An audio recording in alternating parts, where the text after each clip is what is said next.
നീ എന്തിനാ ഒക്കെയല്ലെന്ന് തീർത്ത് പറയാൻ പോയത്? അവൻ എത്ര വേണമെങ്കിലും കാത്തു നിൽക്കാമെന്ന് പറഞ്ഞതല്ലേ. നടക്കാത്ത കാര്യത്തിന് വേണ്ടി ആ പാവം വെറുതെ കാത്തു നിൽക്കണോ അമ്മേ? നടക്കുമല്ലെന്ന് നിനക്കെങ്ങനെ അറിയാം? 3-4 കൊല്ലം കഴിഞ്ഞ് എനിക്ക് തോന്നിയ കല്യാണം കഴിച്ചു കൊടുക്കും. തോന്നിയില്ലെങ്കിലോ? അതല്ലടി, പണക്കാരൻ പയ്യനല്ലേ, അങ്ങനെ വന്നു പോയി നിന്നോട്ടെ. പോരുന്നത് പോരട്ടെ എന്നായിരിക്കും അമ്മയുടെ പണക്കൊതി. അതല്ല, എന്നായാലും നിനക്കൊരു കല്യാണമൊക്കെ വേണ്ടേ, അതുകൊണ്ടാ. എനിക്ക് കൃഷ്ണദാസിനെ വേണ്ട, തീർന്നില്ലേ? എനിക്ക് വിശക്കുന്നു, കഴിക്കാൻ എന്തെങ്കിലും എടുത്തേക്ക്.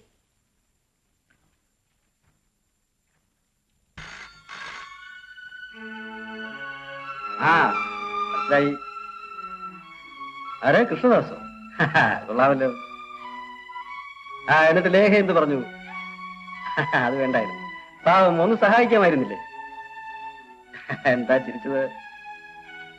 അത് പോട്ടെ, ഞാൻ കഥ കണ്ടെത്തിയിരിക്കുന്നു. A great story. എന്റെ റോൾ എന്താ? അസംതൃപ്തയായ ഭാര്യ, യങ് വൈഫ്. നേരിൽ കാണുമ്പോൾ എക്സ്പ്ലെയിൻ ചെയ്യാം. ഞാൻ 15th ഇവിടുന്ന് പോകും. എഴുതുന്ന എവിടെ ഇരുന്നാ? ഇവിടുന്ന് ഒരു 10-20 മൈൽ കാണും. എന്താ, പോരുന്നോ? ഓ, എനിക്ക് ഷൂട്ടിംഗ് ഉണ്ടല്ലോ. എന്നാലും ഞാൻ നോക്കട്ടെ, അമ്മയുടെ കാര്യമാ. കമാൺ, നീ പ്രായമായ ഒരു പെണ്ണല്ലേ, be free. Come on, is for 2 days. നീ വരുന്നത് എനിക്കൊരു ഇൻസ്പിറേഷൻ ആയിരിക്കും. Right, good night. ഫോൺ എടുത്ത് വെച്ചിട്ടുണ്ട്. നമസ്കാരം വിശാലച്ചമ്മേ. അൻസാരി സാറിന് ഞാൻ ഫോൺ ചെയ്യാനിരിക്കുകയായിരുന്നു. ആ ഗരുഡ മൂവീസിന്റെ ചെക്ക് മടങ്ങിയല്ലോ. അത് ചെറിയൊരു അബദ്ധം പറ്റിയതാ. പ്രൊഡ്യൂസർക്ക് ഡിസ്ട്രിബ്യൂട്ടർ കൊടുത്ത് ചെക്ക് മടങ്ങി. പ്രൊഡ്യൂസർ ഇപ്പൊ നാട്ടിൽ പോയിരിക്കുക, വീട് വിറ്റ് പണം കൊണ്ടുവരെ. 2 ദിവസത്തിനകത്തും. ഞാൻ തന്നെ ഇവിടെ കൊണ്ട് ഏൽപ്പിച്ചേക്കാം. പണത്തിന് ഇപ്പോ വളരെ അത്യാവശ്യമുള്ള സമയമാണ്. ഞാനൊരു സ്ഥലം വാങ്ങിച്ചു, ഉടനെ കെട്ടിടം പണി തുടങ്ങണം. ശരി, ആയിക്കോട്ടെ. സഹദേവൻ ഇപ്പോഴും ഇവിടൊക്കെ തന്നെ ഉണ്ടോ? സിനിമയിൽ അഭിനയിക്കാൻ നാട്ടിൽ നിന്ന് വന്നതാ. ഇനി മരണം ഇവിടെ തന്നെ ആയിക്കോട്ടെ. നമസ്തേ. എന്താ രാവിലെ തന്നെ? ഒരു കാര്യമുണ്ട്, ഇന്ന് ഷൂട്ടിംഗ് ഇല്ലേ? ഉണ്ട്, പോണം. നമസ്കാരം ചേട്ടാ. അൻസാരി സാറിനെ ഇങ്ങോട്ടൊന്നും കാണാറില്ലല്ലോ. എന്നെ ഇങ്ങനെ ഒരു പരോപകാരിയായി ദൈവം ശിക്ഷിച്ചു കളഞ്ഞില്ലേ കുട്ടി? പലർക്കും വേണ്ടിയുള്ള ഓട്ടമാണ്. ഇന്ന് ഏതായാലും സ്വന്തം കാര്യത്തിന് എന്നെ വന്നിരിക്കുന്നത്. കേട്ടോ വിശാലാക്ഷമ്മേ, ഞാനും സഹദേവനും കൂടി ഒരു പടം പിടിക്കാൻ അങ്ങ് തീരുമാനിച്ചു. പാർട്ട്ണർഷിപ്പിൽ. തുടങ്ങ്. സിനിമയെന്നും പറഞ്ഞ് മദ്രാസിൽ വന്നിട്ട് വർഷം കുറേയായി. ഇതുവരെ ഒന്നും നേടിയില്ല. പിള്ളേരൊക്കെ പ്രായമായും വരുന്നു. എന്തെങ്കിലും ഒന്ന് കരുതി വെച്ചില്ലെങ്കിൽ കഷ്ടമല്ലേ? ഒരു പടം എടുക്കാൻ നിങ്ങൾക്ക് എന്താ ഇത്ര ബുദ്ധിമുട്ട്? സിനിമയിലുള്ളവരെല്ലാം പരിചയക്കാരില്ലേ? ഇങ്ങനെ ഒരു പരിപാടി ഇട്ടത് തന്നെ അവരെ കൂടെ പറഞ്ഞിട്ടാണ്. എല്ലാവരും അവരവരെ കൊണ്ട് കഴിയുന്ന സഹായം ചെയ്യാമെന്ന് നേരിട്ടുണ്ട്. പറഞ്ഞു ചാടിച്ചിട്ട് മാറിക്കളയാനുള്ള പണിയാണോ? അല്ല, സിനിമയാണേ, എന്തും ചെയ്ത് കളയും. ഞങ്ങളോടൊക്കെ അങ്ങനെ ചെയ്യുമോ? ഇതുവരെ ഗുണമല്ലാതെ ആർക്കും ദോഷം ചെയ്തിട്ടില്ല. വിശാലാക്ഷമ്മ എനിക്ക് ചെയ്യേണ്ട സഹായം എന്താണെന്ന് അറിയാമോ? ഡിസംബർ മാസത്തിൽ ലേഖയുടെ ഒരു 15 ദിവസം കോച്ചിട്ട് എനിക്ക് തരണം. ലേഖയുടെ ഡേറ്റ്സ് വാങ്ങിച്ചു തന്നാൽ ഫൈനാൻസ് ചെയ്യാമെന്ന് ഡിസ്ട്രിബ്യൂട്ടർ സമ്മതിച്ചിട്ടുണ്ട്.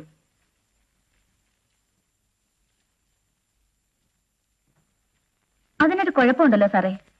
ഡിസംബറിൽ ഇവൾക്ക് ഡേറ്റ് കാണുമെന്ന് തോന്നുന്നില്ല. പക്ഷെ എന്റെ കാര്യത്തിൽ ഒരു ചെറിയ ഒരു നിവൃത്തിയില്ല സാർ, ഇത് സിനിമയാണ്. അമ്മേ, നീ മിണ്ടണ്ട. സാർ ഇവിടെ വന്ന് പറഞ്ഞ നിലയ്ക്ക് ഞാനൊരു സഹായം ചെയ്യാം. 75 രൂപ ഇപ്പോൾ ഇവൾ വാങ്ങിക്കുന്നുണ്ട്. സാറിനായതുകൊണ്ട് ഒരു 10 രൂപ കുറച്ചേക്കാം. 65 രൂപ കിട്ടണം. അതിൽ പകുതി തുക അഡ്വാൻസ് തന്നാൽ കോഷിച്ചു തരാം.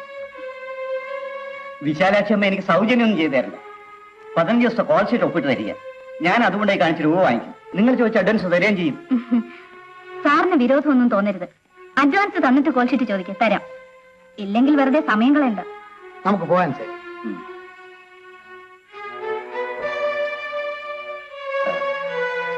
വരട്ടേലേക്ക് നന്ദികേടായിപ്പോയി. കാശ് തരുന്നവരോട് മാത്രം നന്ദി കാണിച്ചാൽ മതി. കാശ് കാശ് കാശ്. അയ്യോ, ഇതൊക്കെ ഇത്ര പെട്ടെന്ന് മറന്നുപോയോ? എടി, നീ എന്നെ പഠിപ്പിക്കാനൊന്നും വരണ്ട കേട്ടോ. വേഗം റെഡിയായി ഷൂട്ടിങ്ങിന് പോകാൻ നോക്ക്. എനിക്ക് മനസ്സില്ല പോകാൻ. ലേഖേ, മനുഷ്യത്വമില്ലാത്ത ജന്തുക്കൾക്ക് വേണ്ടി ചാപ്പാൽ പാടുപെടാൻ എനിക്ക് മനസ്സില്ല. എടി, നിനക്ക് ഒന്നുകൂടെ പറയാമോ? 100 പ്രാവശ്യം ഞാനിത് പറയും. എനിക്ക് മനസ്സില്ല, പോകാൻ മനസ്സില്ല.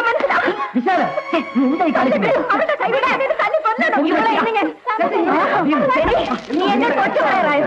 അത്രയ്ക്ക് ആൾക്കാരോ എനിക്കൊന്ന് പറയാം. അവരെ ഇന്ന് ഞാൻ വിടോ.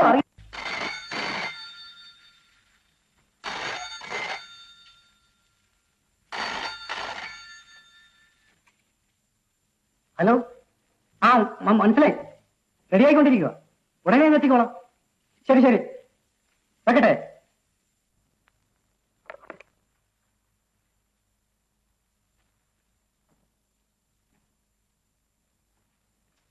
മോളെ, ലേഖ മോളെ, കഥ തുറക്കും മോളെ, തുറക്ക് മോളെ, മോളെ തുറക്ക്. ശാന്തമ്മേ, മോളെ ശാന്തമ്മേ, മോളെ. അവിടെ അവരെല്ലാവരും നിനക്ക് വേണ്ടി കാത്തിരിക്കുന്ന സ്റ്റുഡിയോയിൽ നിന്ന് ഫോൺ വന്നിരിക്കുന്നെന്ന്. മോളെ ശാന്തമ്മേ, കഥ തുറക്ക്. ഈ പെണ്ണ് എന്തെടുക്കുക? എന്റെ മോള് കഥ തുറക്ക്. മോളെ തുറക്ക്.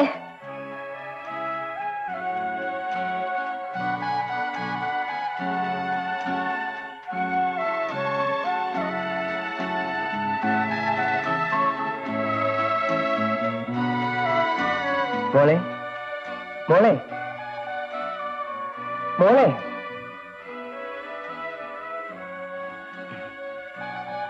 ഈ വിളിയെല്ലാം വിളിച്ചിട്ട് നീ എന്താ വിളി കേൾക്കാതിരുന്നത് മോളെ? എന്നിട്ട് കഥ തുറക്കും മോളെ.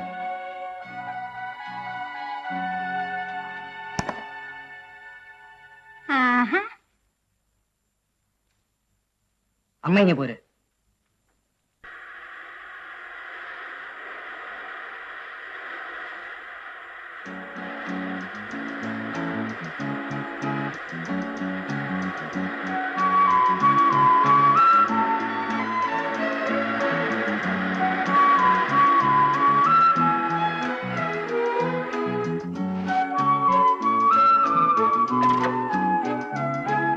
ഹലോ, വഴിയും തെറ്റില്ലല്ലോ. തെറ്റേണ്ട കാര്യം, വരുന്നത് ഇങ്ങോട്ടല്ലേ? Very good.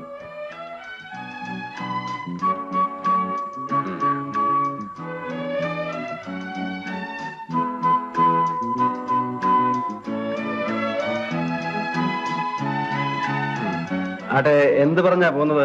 ഇങ്ങോട്ട് തന്നെയാന്ന് പറഞ്ഞു. അമ്മ സമ്മതിച്ചോ? അന്ന് വിളിച്ചപ്പോ ആ വഴക്കിന്റെ കാര്യം ഞാൻ പറഞ്ഞില്ലേ, അതേ പിന്നെ ഇപ്പൊ ഞാൻ എന്ത് പറഞ്ഞാലും കേൾക്കും. Oh, so you are free now. എഴുതി കഴിഞ്ഞോ? ഇല്ല, ഇനി തുടങ്ങണം. തുടങ്ങിയത് പോലും ഇല്ലേ?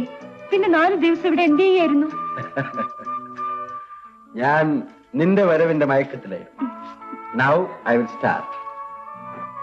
സച്ചിൻ, ചന്ദ്രശേഖരൻ, മിസ്സസ് നായർ, സുജാത. That's ലേഖ. ആ, നീ ഇന്ന് തന്നെ തിരിച്ചു ചെല്ലാമെന്ന് പറഞ്ഞിട്ടാണോ പോകുന്നത്? ആണോ? പറഞ്ഞാലും പോകില്ല. മിക്ക രാത്രികളിലും ഞാൻ ആ സ്വപ്നം കാണും. ചിറകുകളുള്ള ഒരു വലിയ കൈ എന്നെ തൂക്കിയെടുത്തുകൊണ്ട് മുകളിലോട്ട് പറന്നു പോകും. മേഘങ്ങളുടെ ഇടയിൽ കൂടി പോകുമ്പോൾ എനിക്ക് ഭാരമില്ലാതാകും. എന്നെ പിടിച്ചിരിക്കുന്ന കൈ ആവശ്യമില്ലെന്ന് എനിക്കപ്പോൾ തോന്നും. ഞാൻ പിടിവിടുവിച്ച് സ്വതന്ത്രയാകും. പെട്ടെന്ന് ഒരു മരക്കഷ്ണം പോലെ ഞാൻ താഴോട്ട് പോരും. താഴെ കൂർത്ത പാറക്കെട്ടുകളിൽ വീണ് ചിതറിത്തെറിച്ചു പോകും. അപ്പോൾ ആ പാറക്കെട്ടുകൾക്കിടയിൽ നിന്ന് 1000 കൈകൾ ഉയർന്ന് കൂട്ടിത്തല്ലുന്നത് കാണാം. ആ ശബ്ദം കേട്ട് ഞാൻ ഞെട്ടി ഉണരും. ഉണർന്നു കഴിഞ്ഞാൽ ശ്വാസം മുട്ടുന്നത് പോലെ തോന്നും. പിന്നെ കുറെ നേരം കരയും. ആരും എന്നെ സ്നേഹിച്ചിട്ടില്ല. ആദ്യമായാണ് സ്നേഹം എന്താണെന്ന് മനസ്സിലാവുന്നത്. എപ്പോഴും എന്നോടൊന്നിച്ചുണ്ടാവുമോ? എന്റെ വീടൊരു നരകമാ. ഇനി അവിടെ കഴിഞ്ഞാൽ എനിക്ക് ഭ്രാന്ത് വരും. എനിക്ക് അവിടെ നിന്ന് രക്ഷപ്പെടണം. എന്നെ രക്ഷപ്പെടുത്തുവോ?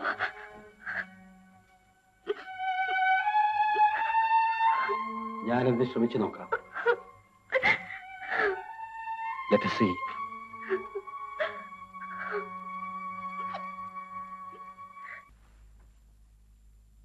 പണി തുടങ്ങിയിട്ടേ ഉള്ളൂ. എന്റെ കയ്യിലുണ്ടായിരുന്ന സ്വർണം 3/4 വിറ്റു. ഇനി മോളുടെ സ്വർണം മാത്രമേ ഇവിടെയുള്ളൂ. നീ അമ്മയെ കാര്യമായിട്ടൊന്ന് സഹായിച്ചില്ലെങ്കിൽ എല്ലാം കുഴയും മോളെ. ഇത്ര ധൃതി പിടിച്ച് ഈ പുരപ്പണി വേണമായിരുന്നോ വിശാലം? അതെന്റെ ഒരു വാശിയാ. 3 മാസം കൊണ്ട് ഞാനിത് കെട്ടിത്തീർക്കും. നിങ്ങൾ മിണ്ടാതിരുന്നാ മതി. മോളെ, നീ നാളെ ഷൂട്ടിങ്ങിന് ചെല്ലുമ്പോ സാമിയുടെ ബാക്കി പണം ഉടനെ വേണമെന്ന് പറയണം. വരുന്ന പടമൊന്നും വിടണ്ട. കോൾ ഷീറ്റൊക്കെ നമുക്ക് എങ്ങനെയെങ്കിലും ഒപ്പിച്ചു കൊടുക്കാം. ഇതൊന്ന് കഴിയുന്നത് വരെ രാത്രിയും പകലും ഒക്കെ നീ നല്ലപോലെ ഒന്ന് ബുദ്ധിമുട്ടേണ്ടി വരും. മോളുടെ അക്കൗണ്ടിൽ നിന്ന് നാളെ ഒരു 25,000 രൂപ എടുക്കേണ്ടി വരും.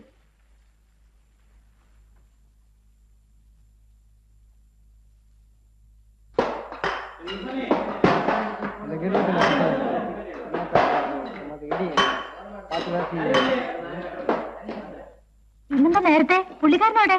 അമ്മാവൻ സ്റ്റുഡിയോയിലുണ്ട്. ഷൂട്ടിംഗ് കഴിഞ്ഞിട്ടില്ല. എനിക്ക് സെറ്റിൽ എടുക്കാൻ 1-2 സാരി എടുക്കണമായിരുന്നു. ഡ്രൈവർ അയച്ചാ പോരായിരുന്നോ? ഞാൻ തന്നെ സെലക്ട് ചെയ്താലേ പറ്റൂ.